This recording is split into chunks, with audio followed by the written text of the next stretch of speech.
mencintai Allah belum tentu berlakunya benar, dan belum tentu kehidupannya benar, belum tentu ibadahnya benar. Malah Rasulullah sallallahu alaihi wasallam bersabda, seorang hamba Allah 60 tahun salat, tapi selama 60 tahun tidak diterima salatnya.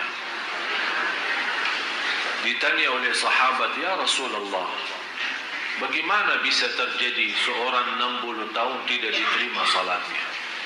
Kata Rasulullah sallallahu alaihi wasallam, li'annahu la yutimmu ruku'aha wala sujudaha, karena dia tidak berusaha maksimal untuk menyempurnakan rukuknya dan sujudnya. Dan kita lihat kondisi dan keadaan banyak di antara jamaah kita yang kita sayangi dan kita cintai.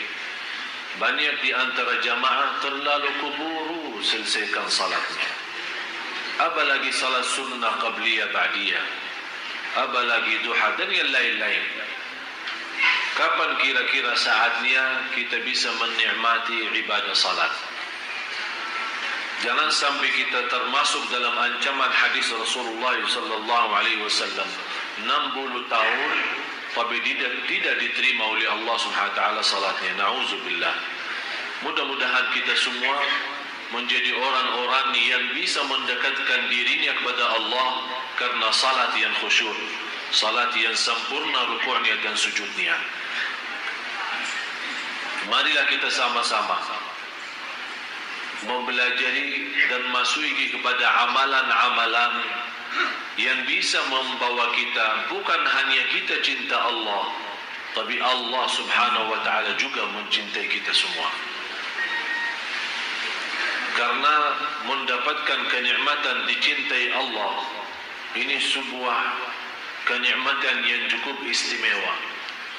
Banyak orang yang dilalaikan, banyak orang yang tertipu oleh syahwat, hawa nafsu dan dunia.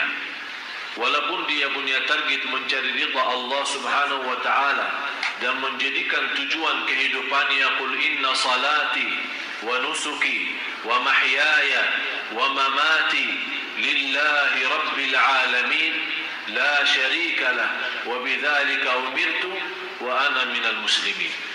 Jadi orang-orang yang sudah membaca ayat ini berkali-kali di dalam iftitah salatnya, ternyata dia tidak mendalami arti daripada doa ini.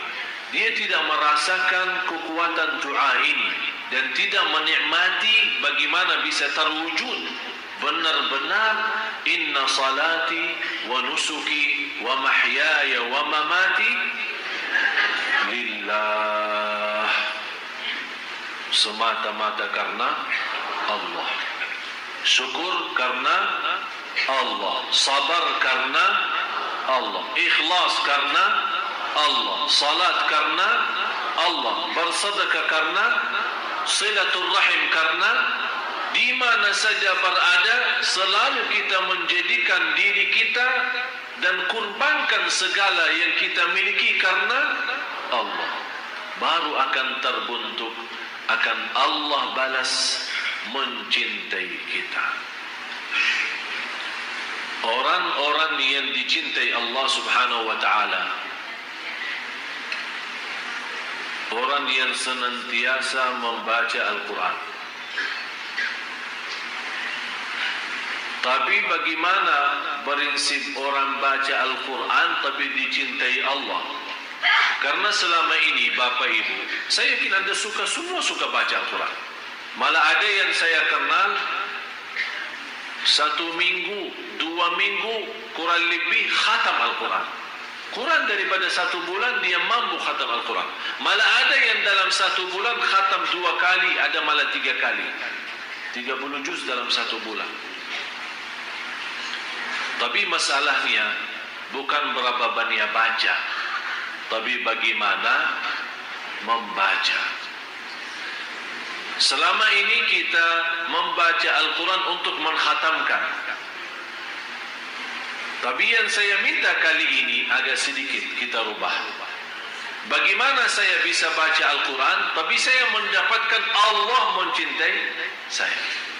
Yang pertama, saat kita baca Al-Quran, harus anda rasakan Allah bicara sama anda langsung. Allah bicara sama kamu. Ya ayyuhalladzina amanu, hei orang, yang dimaksud siapa? Saya. Rasakan. Ittaqullah. Berarti Allah mau berbicara sama diri kita sendiri. Itu yang perlu dirasakan saat kita membaca Al-Quran. Dan kita selama membaca Al-Quran, kita merasa, kata ulama, kalau mau berbicara sama Allah subhanahu wa ta'ala, salat. Tapi kalau anda mau mendengar Allah berbicara, baca Quran. Kalau anda mau mendengar Allah yang berbicara, baca. Karena ini Al-Quran kalam Allah. Kalam Allah langsung. Yang Allah sampaikan langsung, kalam Allah itu disampaikan kepada malaikat Jibril kepada Nabi Muhammad SAW, Nabi Muhammad kepada sahabatnya, dan seterusnya sampai kepada kita. Jadi yang ingin berbicara sama Allah, salat. Hadap Allah, bicara, silahkan. Tapi yang ingin mendengar Allah yang berbicara, baca Al-Quran. Jadi saat anda baca Al-Quran, Bismillahirrahmanirrahim, anda rasakan mendengar kalam Allah. Jadi jangan anda hanya membaca. Ada seorang membaca hanya lewat mata.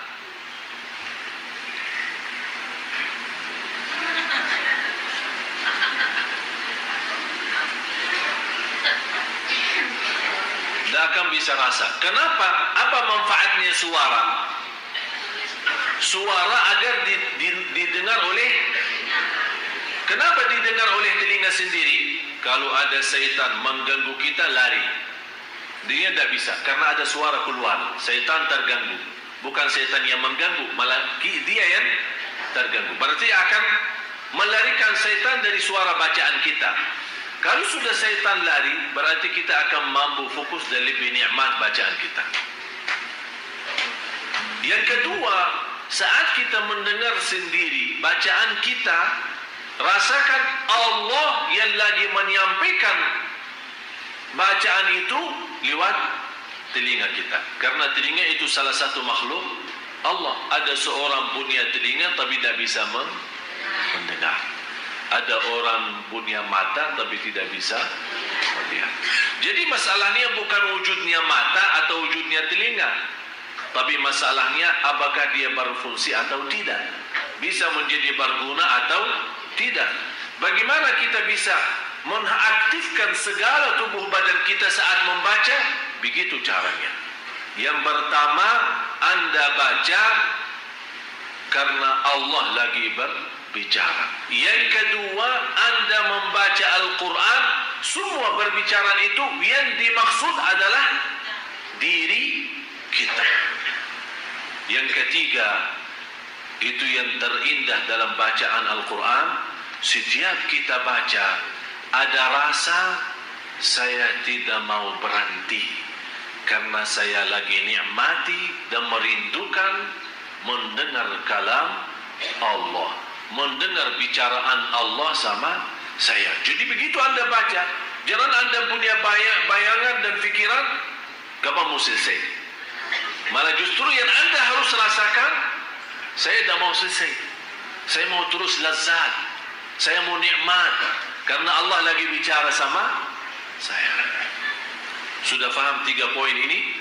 Itu namanya membaca Al-Quran. Dengan 3 hal ini baru akan Allah mencintai kita.